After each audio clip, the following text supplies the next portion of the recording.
10절을 보면 여호와께서 가라사대 그날에 이르러는 분명히 그날이 있다라고 말씀하고 있습니다. 구약 성경을 보면서 특별히 선지서들을 보면 그날에 그날 굉장히 많이 강조하고 있어요. 그날에는 하나님이 심판하실 것이고, 그날에는 너희를 신원하실 것이고, 그날에는 너희 이름을 높이 들리게 할 것이고, 그날이라고 하는 이 말씀 속에, 단어 속에 희로애락, 소망과 절망이 함께 들어 있습니다. 그날과 아주 비슷한 평행적인 단어 하나가 여호와의 날입니다. 이사야나 미가서도 마찬가지고 여호와의 날은 하나님께서 유다 백성들의 죄를 심판하시는 날입니다.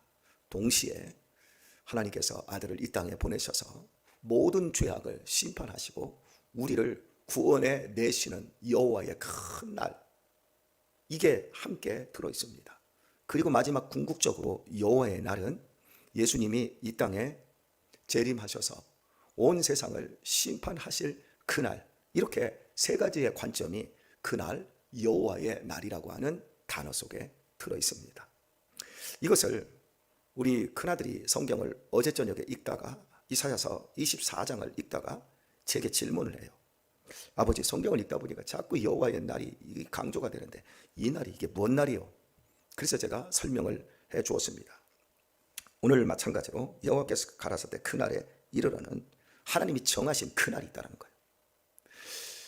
우리나라 인천 상륙작전이 있었습니다. 그날을 메가더가 정했습니다. 하나님이 우리의 날수를 정하셨다 그럽니다. 우리가 이 땅에서 천년 만년 사는 것 아니고, 그래도 죽을 때까지 건강하게 살다가 행복한 삶을 나름대로 이루다가 가기를 원하지 않습니까? 바로 그날. 여러분, 우리에게 주어진 죽음이라고 하는 그날은 슬픈 날입니까? 기쁜 날입니까? 무서운 날입니까? 행복한 날입니까? 이게 막 겹쳐져 있지 않나요? 아이고 징글징글하다, 빨리 죽어버렸으면 좋겠다 라고 생각하시는 분들에게 그날은 행복의 겨운 날입니다. 그런데 막상 죽어버렸으면 좋겠다라고 하신 분들도 죽는 순간이면 얼굴이 새파래져 가지고 그날을 거부하지 않습니까? 우리 앞뒤 옆 사람하고 인사 한번 다시 해봅시다. 그날이 얼마 안 남았어. 여기 지금 부부로 오신 분들, 오늘 딱 두 부부가 부부로 오셨는데 징글징글해도 마지막에 여보 먼저 가, 여보 나부터 가네, 고마웠네, 사랑해, 그날 와요. 그날을 잘 준비하세요. 네 빨리 가라, 화장실 가서 우습게. 응? 그런 사람 하나도 없어요. 여하튼 우리의 신앙은 가만히 생각을 해보면 죽기 위해 살고 있는 거예요. 더 구체적으로 그날을 우리가 맞이하기 위해서 오늘이라는 새벽도 하루하루 만나가고 있는 거예요. 이미 사별의 아픔을 경험하신 분들은 그날의 색깔이 어떤지를 아세요. 그날을 내가 이 날이 오지 그러면서 지금 눈 앞에 거의 왔는데도 불구하고 그날이 오늘은 아닐 거야 라고 생각을 합니다. 그러면서 마치 그날이 없는 것처럼, 영원할 것처럼 우리의 지각은 회피하게 만듭니다. 그래서 오늘 하루 그날을 생각하며 더 멋지게, 더 행복하게, 더 아름답게 인생을 꼴쥐어 내야 함에도 불구하고 그날을 망치게 되고 오늘 역시도 망치는 인생들이 너무나 많습니다. 여호와의 날, 크고 두려운 날, 해가 어두워질 날, 우리 눈에 더 이상 햇빛이 들어오지 않을 그날, 그러나 이 땅에서 눈을 감으면 우리의 믿음대로 하나님이 약속하신 천국으로 우리가 이사하는 그 복된 날, 두렵지만 기쁘고 기쁘지만 두려운 그날, 슬프지만 또 다른 기쁨이 근원이 시작되는 그날, 여러분 잘 맞이할 수 있도록 믿음 생활 잘 할 수 있기를 예수님의 이름으로 축복합니다. 여기서 설교 끝나면 큰일 날 것 같아요. 아직 시작도 안 했어요. 그죠? 오늘 한 부분을 더 보도록 하겠습니다. 그날 여호와께서 가라사대 그날에 이르러는 내가 너희의 말을 너희 중에서 멸절하며, 여기서는 말은 입의 말이 아니라 타는 말입니다. 교통수단에 너희 말을 너희 중에서 멸절하며 너희 병거를 회파하며 너희 땅의 성읍들을 멸하며 너희 모든 견고한 성을 무너뜨릴 것이며. 여러분 지금 이 말씀의 표현은 여러분이 읽어보니까 어때요? 말을 모두 싸그리 멸절하고 병거를 모두 다 파괴해버리고 견고하고 강한 성읍들을 다 멸하여 무너뜨려 버린다. 이 무시무시한 말씀 아닙니까? 만약에 우리의 가정을 향해서 하나님이 말을 할 때 네가 의지하는 자동차 내가 박살을 내버릴 거야, 이렇게 말씀을 하고 너희 집 내가 다 가루로 만들어 버릴 거야, 다 불질러 버릴 거야, 만약에 이렇게 하나님이 여러분에게 기도의 응답으로 이렇게 말씀해 주신다면 아멘 할렐루야 하실 수 있겠어요? 너무너무 무섭지요. 안 그렇습니까? 제가 지금 새벽에 딱 나오는데 한 4시 한 10분쯤에 제 딸내미가 방에서 나오더니 얼굴이 흐연해서 나오더라고요. 그러더니 나를 뻐끔뻐끔 쳐다보면서 한다는 말, 아버지 이러시기에요? 그러길래 뭐? 아버지 꿈에서 내가 납치를 당했는데 아버지가 나 구하러 오지 않았어요. 아니 꿈 꿔놓고 왜 나한테 지랄을 떨어요? 꿈은 자기가 꾸는데 무서운 꿈을 꾼 거예요. 무서운 사람에게 아버지가 나가면서 문을 열어놓고 가서 자기가 잠자는데 납치가 됐다는 거예요. 그래서 아버지한테 전화했더니 아버지가 나를 찾으러 오지 않았다. 그래서 나한테 따지듯이 얘기를 하는 거예요. 꿈인데. 그래서 딸아, 꿈은 항상 반대야. 빨리 들어가서 자. 제가 그러고 나왔습니다. 여러분, 꿈에도 듣기 싫은 소리가 지금 본문에서 말씀하고 있는 거예요. 상상으로도 일어나서는 안 되는 일을 하나님은 현실에서 그날에 너를 이렇게 박살을 내버리겠다.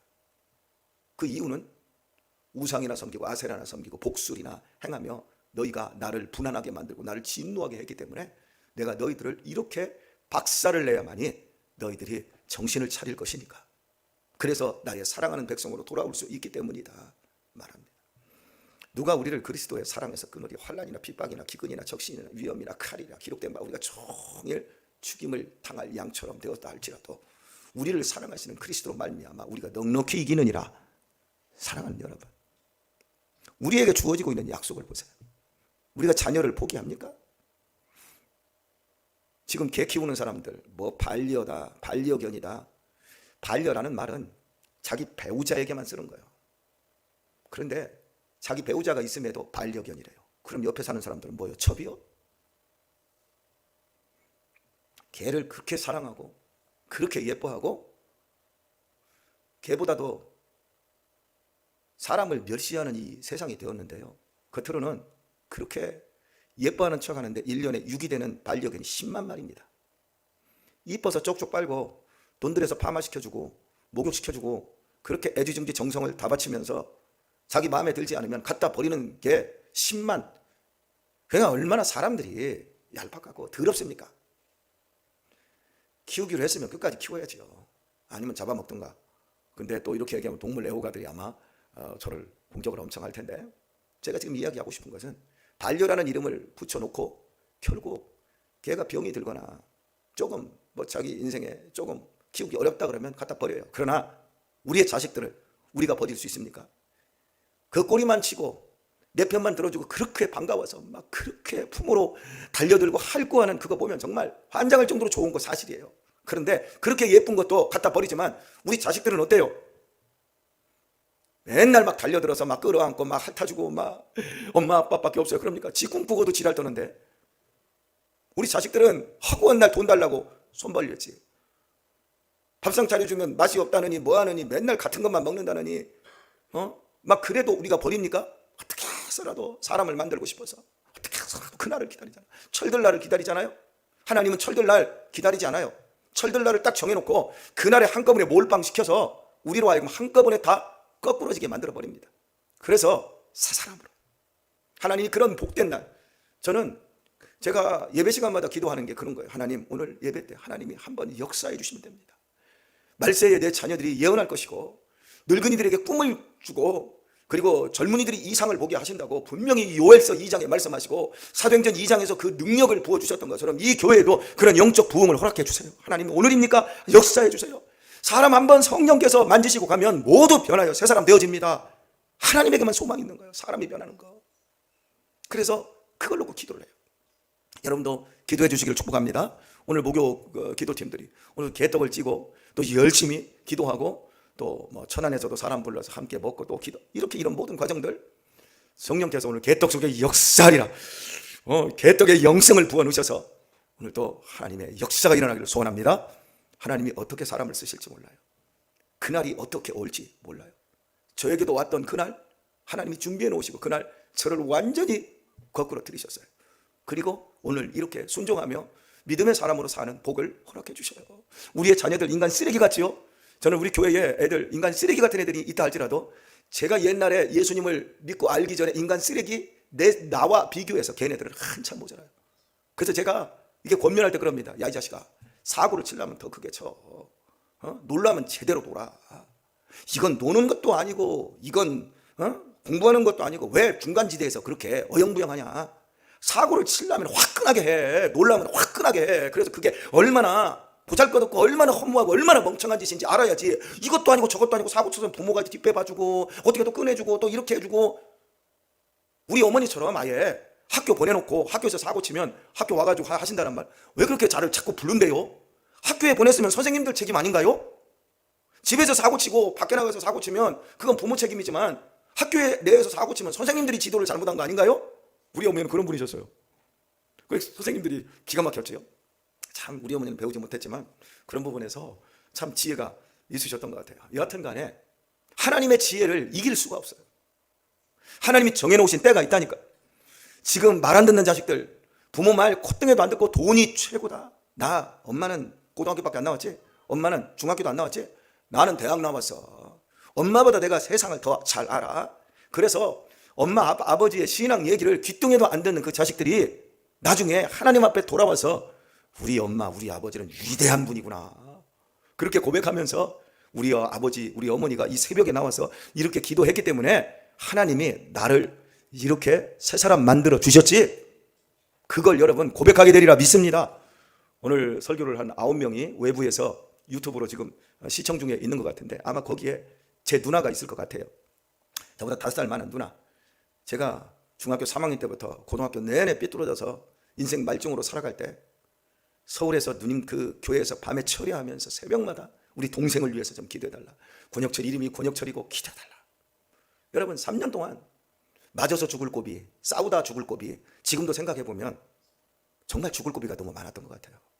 야구방망이로 등짝을 맞아서 지금도 그 척추 하나가 시꺼멓거든요. 이 가슴이 내려앉고 막 이 각혈할 정도로 얻어맞고 그런 상황 속에서 패싸움하다가도 여러분 생각해보세요. 막 예전에 그 70년대 80년대 그렇게 무식하게 싸울 때 그 패싸움하는데 그런 상황에서 막 병으로 머리 깨지고 막 찌르고 이러는데 제가 안 죽었어요. 그때 저는 몰랐지만 그날을 준비하신 하나님께서 우리 누나와 몇몇 중보하는 사람들의 그 기도를 하나님이 들으시고 제 인생을 하나님이 보호하시다가 한꺼번에 저를 바꿔버리셨어요. 그리고 제가 그 교회에 딱 갔을 때 지금도 생각납니다. 제가 아직 그 누나가 올라오라고 해서 신발 예전에 그랬잖아요. 신발을 제대로 신고 다닙니까? 운동화 딱 꺾어 신고 뒷짐 딱 지고 교회 딱 하고 여기다가 담배 한 갑 딱 들고서나 딱 교회를 갔더니 그 교회에서 저를 위해서 기도하고 있던 사람들이 이 동생이 그 동생이냐고. 나는 뭔 소리인지도 몰랐죠. 그날이 있는지도 몰랐고 그들이 나를 위해서 기도하는지도 몰랐고 이 동생이 그 동생이냐고. 그랬더니 맞다고. 그래서 안녕하세요 인사하고 그리고 제가 그 교회에서 전화받아서 신앙생활 하다가 군대를 가고. 여러분 우리가 하나님 앞에서의 기도는 절대 없어지는 것이 아닙니다. 다 쌓이고 있습니다. 우리가 이 땅에서 예수님의 이름을 가지고 하나님의 이름으로 선지자 하나를 대접하고 하나님의 이름으로 작은 자 하나를 대접하는 그것까지도 하나님이 상을 잃지 않게 하신다고 말씀하셨어요. 무엇이든지 심는 대로 무엇이든지 뿌린 대로 이 땅에서 잘 가꾸기만 하면 열매가 맺어지는 것처럼 하나님이 그리하시는 겁니다. 우리의 소원이 뭡니까? 이 땅에서 하나님과 상관없는 인생을 사는 겁니까? 아니잖아요. 하나님을 기쁘시게 하는 삶을 살고 싶잖아요. 여러분의 소원이 뭐예요? 우리 자녀를 향해서 뭐예요? 예수님 잘 믿고 예수님 복락 우리 자녀들이 알게 해주세요. 그것이 지금 여러분의 소원 아닙니까? 하나님이 그거 안 들어주시겠어요? 그 하나님께서 역사해 주시지 않겠어요? 그날이 있음을 믿으시길 바랍니다.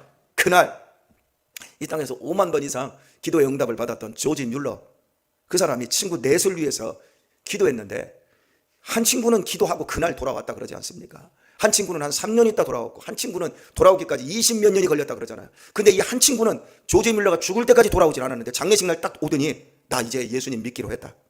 저 조지 뮬러가 나를 위해서 전도하고 나를 위해서 기도했는데 이제 조지 뮬러가 죽었으니 나를 위해서 기도해 줄 사람이 없지 않느냐. 그러니까 내가 믿어야 되지 않겠느냐. 장례식에서 예수님을 믿기로 고백했다 하지 않습니까? 그래서 조지 밀러의 모든 기도는 다 응답되었다 그럽니다. 여러분의 기도도 응답될 줄 믿습니다. 왜요? 그날이 있으니까. 하나님 여기 그날이 있다고 그랬잖아요. 여호와의 크고 강한 그날, 역사하시는 그날, 하나님 분명히 그날을 향해서 때가 참에 하나님께서 아들을 이 땅에 보내시고 십자가에서 못 박아 죽이셨다라고 하는 갈라디아서 4장 4절, 하나님이 때가 있어요. 그때까지 여러분 흔들리지 마세요. 내일 새벽 올까요? 안 올까요? 와요. 다음 주가 하지죠? 하지가 올까요? 안 올까요? 와요. 하지가 되면 뭘 캐요? 감자 캐요. 하지 감자. 요즘 하지 감자 겁나게 맛있어요. 그런 것처럼 여러분 하지날, 하지 감자가 지금 땅에서 무럭무럭 지금 자라나고 있는 것처럼 여러분의 믿음의 삶이, 여러분의 믿음의 축복이 하나님께서 응답해 주실 그날이 무럭무럭 자라고 있다고 믿으시고 낙망하지 마시고 좌로나 우로나 치우치지 말고 더욱더 견고하여 하나님의 일에 힘쓰고 말씀에 순종할 수 있기를 축복합니다. 그것이 우리 인생의 가장 큰 기쁨이요 무기가 되어야 합니다. 오늘 말씀을 맺도록 하겠습니다. 저처럼 초등학생 아들을 둔 아버지 목사님이 있었는데 이 아들이 학교에 어린이 야구단 선수입니다. 학교를 가면서 아버지 오늘 오후에 경기가 있는데 이번에 붙는 팀은 대한민국 어린이 야구에서 가장 강팀이에요. 우리가 붙는데 아버지 오셔서 기도해 주셔야 되겠어요. 그래서 바쁘지만 아들이 그렇게 요청을 하니까 아버지가 바쁜 목회 일정에도 불구하고 갔는데 벌써 게임이 시작된 거예요. 그리고 한참 지났는지 스코어를 보니까 0대9예요. 아들을 불렀어요. 아들아, 지금 0대9인데 어디가 0이고 어디가 9냐 그랬더니 우리 팀이 0이고 상대팀이 9예요. 아버지 입에서 딱 나온 말이 뭔 줄 아십니까? 그러면 경기 콜드게임으로 끝났네? 초등학교 야구는 7점 차 이상이 벌어지면 콜드게임 중간에 끝내버리는 거예요. 벌써 끝났네? 그랬더니 아들이 하는 말, 아버지 무슨 말이에요? 아직 안 끝났어요. 왜 안 끝났어? 아버지 지금 1회 초예요. 우리는 공격도 안 했어요. 우리에게도 공격 기회가 있어요. 아들이 그러더라는 거예요. 이 목사님 깜짝 놀랐어요. 9대0의 점수 차인데도 불구하고 안 끝날 수 있겠구나. 그래도 한 번의 공격은 있구나. 이 아버지가 아들을 딱 붙잡고 하나님 9대0입니다. 그러나 역사해 주셔서 9대0을 18대0으로 끝나게 해주세요. 그 기도를 했어요. 그때 아들이 아멘 한 거예요. 그리고 9대0에서 끝나고 후반전이 시작됐습니다. 어떻게 됐을까요? 여러분의 상상에 맡기고 여러분의 믿음대로 될지어다. 오늘 이런 복된 날입니다. 여러분이 생각하고 여러분이 말하고 여러분이 믿음 안에서 그날을 바라보면서 살아가는 자세대로 그날에 복이 될지 화가 될지, 그날이 기쁠지 즐거울지, 우리 마지막 인생이 종결되는 그날이 정말 행복한 날이 될지 슬픈 날이 될지 허망한 날이 될지 소망하는 그날이 확실하게 되어지는 날이 될지 아무것도 모르지만 그날은 있고 그날을 맞이할 수 있는 자세는 오늘 우리의 현재에 있다는 걸 기억하십시오. 믿음 안에서 기뻐하십시다. 범사에 감사하십시다. 항상 기도하는 삶을 살고 소망하는 가운데 그날 아름답게 열매 맺게 되기를 우리 주 예수님의 이름으로 축원합니다.